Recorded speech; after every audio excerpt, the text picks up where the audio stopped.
کلمہ پڑھنے کے بعد ایمان کے دعوے دار ہو جانا اور دائرہ اسلام کے اندر داخل ہو جانا اللہ تبارک و تعالی نے ہر مسلمان کا یہ حق رکھا ہے۔ پھر ایمان کے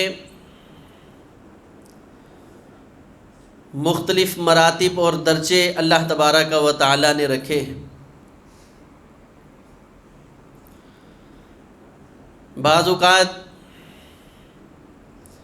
انسان کا ایمان بہت بلند ہوتا ہے اور بعض اوقات ایمان میں قدر کمی آ جاتی ہے، جیسے حضرت حنظلہ رضی اللہ تعالی عنہ اور حضرت ابوبکر صدیق رضی اللہ تعالی عنہ رسول اللہ صلی اللہ علیہ وسلم کے پاس آئے۔ اے اللہ کے رسول صلی اللہ علیہ وسلم، ہمیں ایسا لگتا ہے ہم منافق ہو گئے۔ بھی کیوں؟ جب آپ کی مجلس میں بیٹھتے ہیں تو دنیا اچھی نہیں لگتی، دنیا کی باتیں اچھی نہیں لگتی،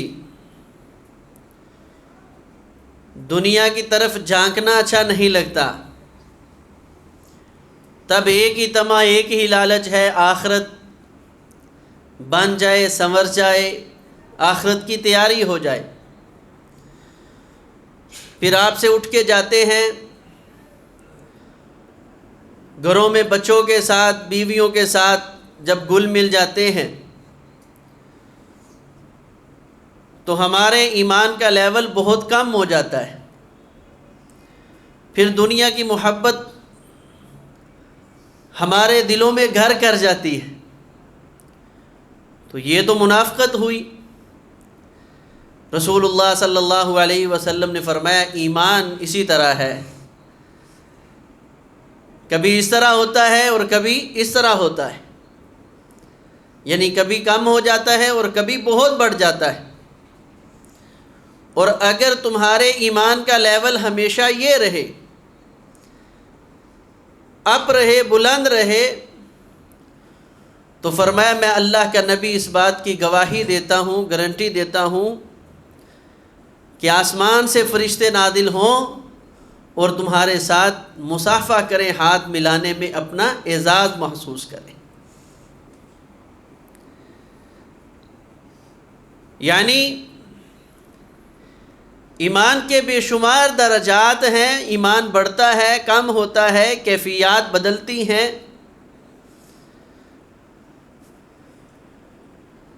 جب ایمان بڑھتا جاتا ہے تو اس کی لذت اور مٹھاس یہ بھی بڑھتی جاتی ہے، جس کی ابتدا صحیح مسلم کی روایت کے مطابق رسول اللہ صلی اللہ علیہ وسلم نے فرمایا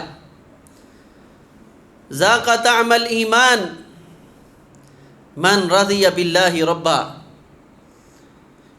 اس ایمان کا ایک ذائقہ اور لذت ہے، اور اس لذت کو وہ انسان محسوس کرنا شروع کر دیتا ہے جو اللہ کو اپنا رب مان کے خوش ہو گیا ہے۔ ذاق طعم الایمان، اس نے ایمان کو چکھ لیا ہے، ایمان کا ذائقہ اس کے منہ میں آنا شروع ہو گیا ہے۔ اب ایمان اس کے لیے ایک بہار بن گیا ہے۔ اسی طرح رسول اللہ صلی اللہ علیہ وسلم سے سوال ہوا کہ بندہ دیکھنا چاہتا ہے میں مومن اور مسلمان ہوں، تو فرمایا یہ چیک کرنے کا پیمانہ یہ ہے اذا سرت کا حسنتک و اساءت کا سیئتک فانت مؤمن، اگر تیری زندگی کی حالت اور کیفیت یہ بن گئی ہے کہ تجھے تیری جو نیکی ہے وہ خوش کر دے، اور اللہ کی نافرمانی اور بغاوت تجھے غم میں ڈال دے، تو تو سمجھ کہ تیرے منہ کے اندر ایمان کی لذت اور مٹھاس یہ داخل ہو چکی ہے۔ ایمان کی لذت اور مٹھاس آ جائے تو انسان کو دنیا کے غم نہیں لگتے، آخرت انسان کا سب سے بڑا فکر بن جاتی ہے۔ انسان کو دنیا کی پریشانیاں یہ پریشانیاں نہیں لگتی، سب سے بڑی پریشانی اپنے رب کے سامنے کھڑا ہونا بن جاتی ہے کہ ایک دن آئے گا میں نے اپنے رب کے سامنے کھڑے ہونا ہے، اپنی زندگی جو اپنی زندگی کے اندر کیا ہے، اپنے کیے ہوئے کا جواب اللہ کے سامنے میں نے دینا ہے۔ تو یہ لذت کب حاصل ہوتی ہے، یہ مقام کب حاصل ہوتا ہے، اس کی وضاحت بھی رسول اللہ صلی اللہ علیہ وسلم نے بیان کی ہے۔ یہ روایت صحیح البخاری اور مسلم میں ہے۔ حضرت انس رضی اللہ تعالی عنہ اس روایت کے راوی ہیں، فرماتے ہیں رسول اللہ صلی اللہ علیہ وسلم کا ارشاد ہے، آپ نے فرمایا ثلاث من کن فیہ وجد بہن حلاوت الایمان، تین خوبیاں ایسی ہیں جس انسان کے اندر وہ تین خوبیاں پیدا ہو گئی تو اس انسان نے ایمان کی لذت اور مٹھاس جو ہے وہ پالی۔ پھر اس کو دنیا کے کھانوں میں وہ ذائقہ نہیں ملتا جو اللہ اور اللہ کے رسول صلی اللہ علیہ وسلم کی بات کرنے میں مزہ آتا ہے۔ اس کو پھر گپے اور لطیفے سن کر وہ سرور نہیں آتا جو محبوب کائنات کے محبوب اور عمدہ ترین کلمات سن کر حاصل ہوتا ہے۔ اس کو پھر یار بیلیوں کی مجلسیں اچھی نہیں لگتی، پھر اللہ والوں کے ساتھ بیٹھنا اس کی زندگی کا مقصد بن جاتا ہے۔ جس انسان کے اندر یہ تین خوبیاں آ جائیں، وجد بہن حلاوت الایمان، یہ بندہ ایمان کی لذت، مٹھاس، چاشنی پا گیا۔ سب سے پہلی ایمان کی لذت حاصل کرنے والے لوگوں کے اندر جو پہلی خوبی ہے، فرمایا ان یکون اللہ ورسولہ احب الیہ مما سواہما، اللہ اور اس کے رسول صلی اللہ علیہ وسلم اس انسان کے لیے سب سے زیادہ محبوب اور پیارے ہو جاتے ہیں۔ ماں بڑی پیاری ہے، باپ بہت محبت والا ہے، بہن بھائیوں سے بڑی عقیدت ہے، کنبہ قبیلہ اس پہ بڑا ناز ہے، سارا کچھ ہے، لیکن اس کی محبت میں اگر کوئی فرسٹ پوائنٹ پہ کھڑا ہے تو وہ اللہ کی ذات اور اللہ کے رسول صلی اللہ علیہ وسلم ہے۔ یہ کام کرتا ہے تو دیکھتا ہے میرے رب کو کیسا پسند ہے، یہ کام کرتا ہے تو دیکھتا ہے رسول اللہ صلی اللہ علیہ وسلم کی ادا کیسی ہے، قدم اٹھاتا ہے تو سوچتا ہے میرا رب کتنا خوش ہوگا، قدم اٹھاتا ہے تو سوچتا ہے میرا رب کہیں مجھ سے ناراض نہ ہو جائے۔ جس سے محبت ہو یہی انداز ہوتے ہیں کہ میرا محبوب مجھ سے ناراض نہ ہو جائے، میرے کردار سے میرا محبوب خوش ہو جائے۔ ان یکون اللہ ورسولہ احب الیہ مما سواہما، جب یہ سوچ اور فکر اللہ اور اللہ کے رسول صلی اللہ علیہ وسلم کے بارے میں آ جائے گی، پھر دیکھنا زندگی گزارنے، نیکی کے کام کرنے پہ کتنی لذت محسوس ہوتی ہے۔ اس کے لیے تو جد الانبیاء حضرت ابراہیم علیہ السلام کی سیرت ہی کافی ہے۔ کتنی اپنے رب سے محبت ہے، اذ قال له ربه اسلم قال اسلمت لرب العالمین، اللہ سے مانگ مانگ کے بڑھاپے میں بیٹا لیا ہے، اور اللہ تبارک و تعالیٰ نے حکم کیا اس بیٹے کو، یہ وادی حجاز کا علاقہ، یہ مکہ شہر تب کیا تھا، کھنڈرات، ان کھنڈرات کے اندر چھوڑ کے تنہا دودھ پیتے بچے کو اور اپنی بیوی کو واپس آ جا۔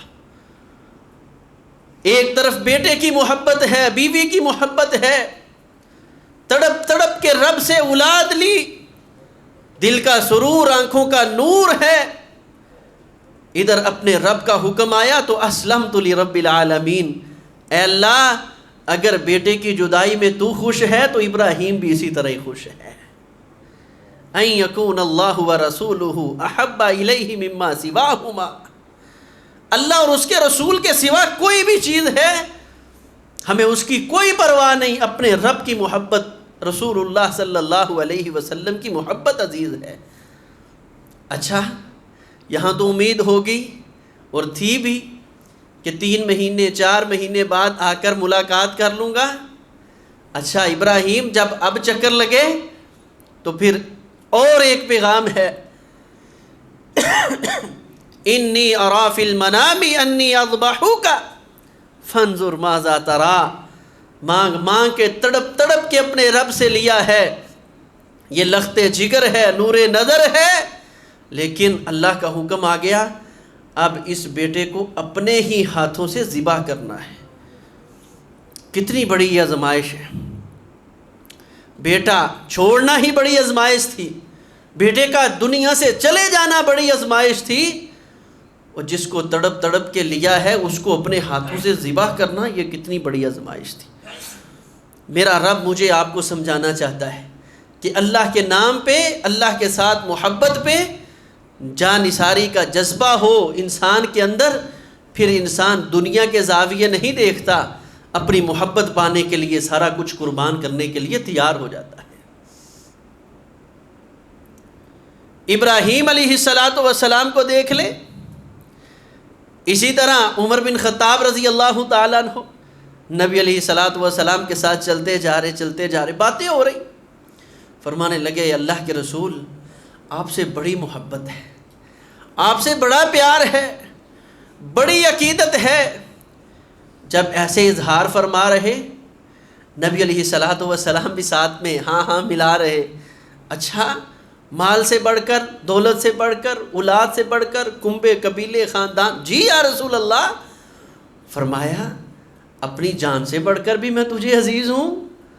عمر بن خطاب رضی اللہ تعالیٰ فرمانے لگے یا رسول اللہ صلی اللہ علیہ وسلم جان تو سب کو پیاری ہوتی ہے، فرمایا اللہ کی قسم جس ایمان کی لذت تجھے پانی کی ضرورت تھی ابھی تو اس درجے پہ فائز نہیں ہوا۔ جب یہ الفاظ سنے فرمایا جان کیا ہے؟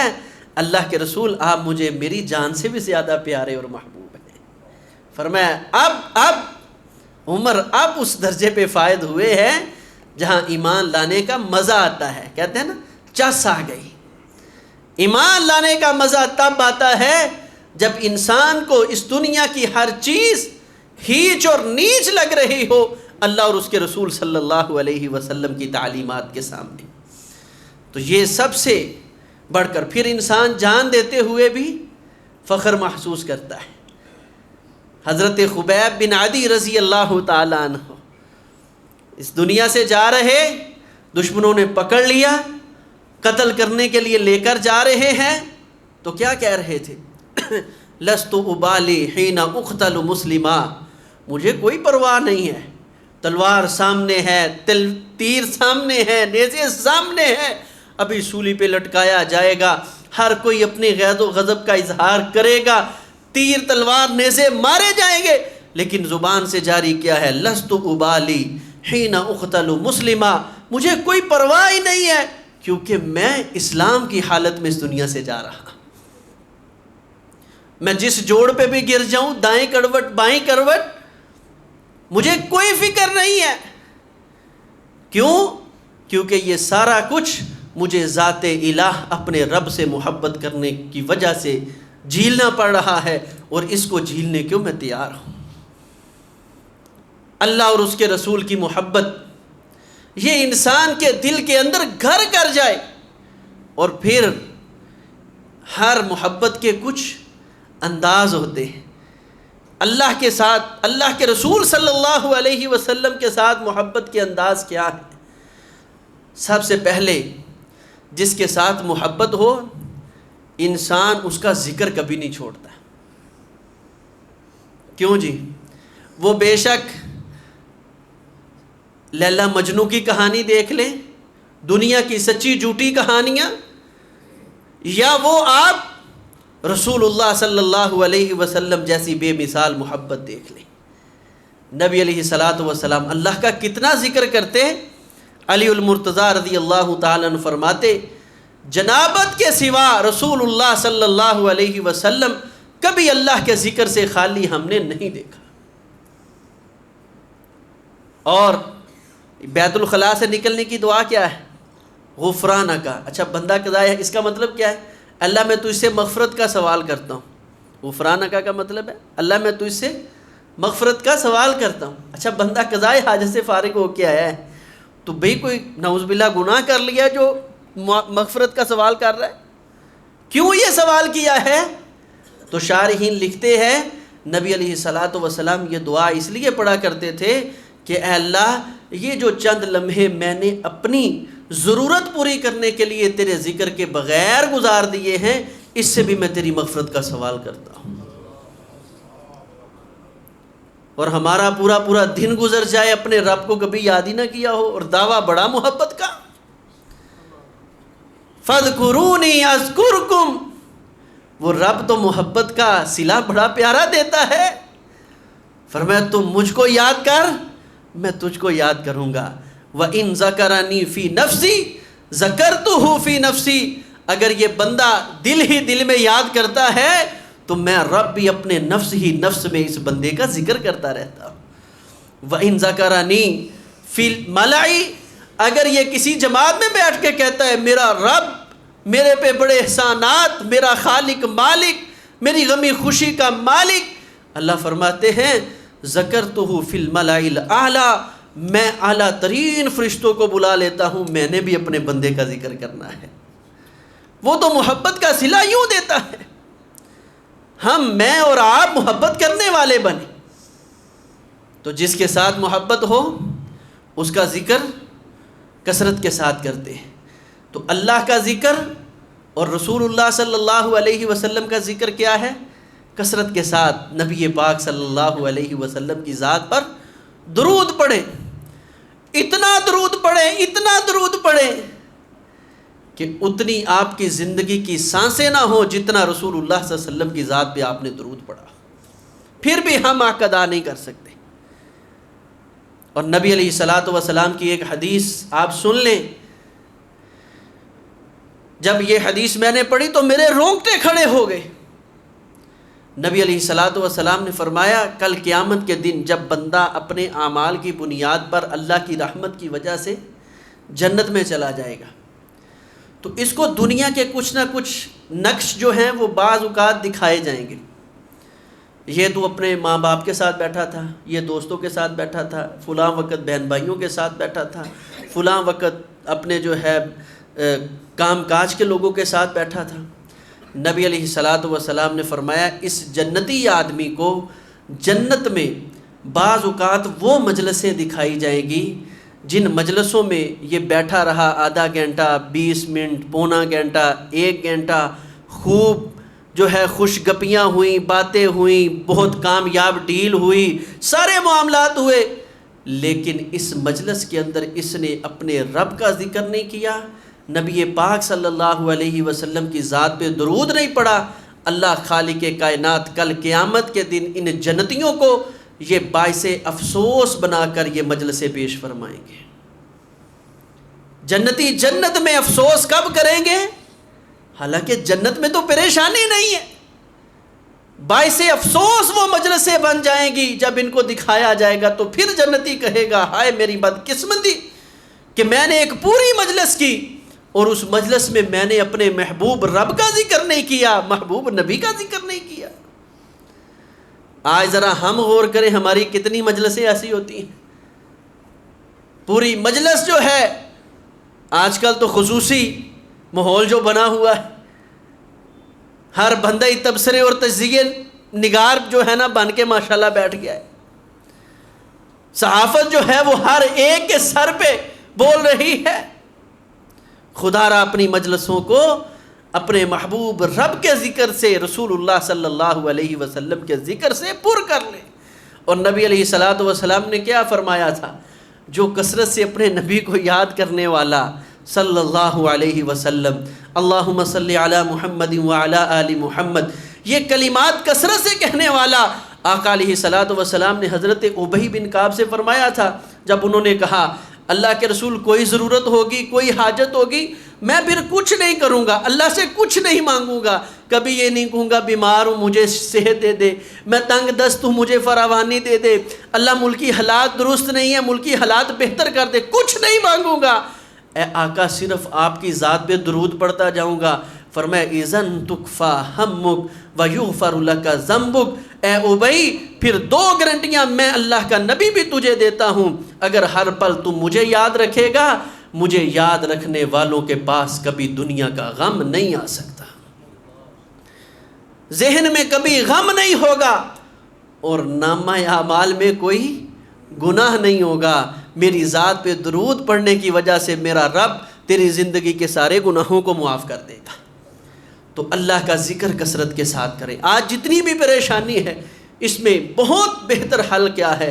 کثرت کے ساتھ رسول اللہ صلی اللہ علیہ وسلم کی ذات پہ درود، اللہ کا ذکر، اور ذکر میں پورا ہمارا اس موضوع پہ جمعہ ہے، جو رسول اللہ صلی اللہ علیہ وسلم نے 4 کلمات فرمایا، ایک طرف دنیا و ما فیہا، جو کچھ اس دنیا میں ہے وہ سارا مل جائے، اور ایک وقت اتنا وقت مل جائے کہ یہ 4 کلمات کہہ لوں تو یہ وقت مجھے زیادہ عزیز اور محبوب ہے۔ سبحان اللہ، الحمدللہ، لا الہ الا اللہ، اللہ اکبر، یہ کلمات کا کثرت کے ساتھ ورد کریں تو اللہ کے ساتھ محبت کا پہلا تقاضا، رسول اللہ صلی اللہ علیہ وسلم کے ساتھ محبت کا پہلا تقاضا وہ کیا ہے؟ اللہ کا ذکر کرنا ہے، اور نبی پاک صلی اللہ علیہ وسلم کی ذات پہ درود پڑھنا ہے۔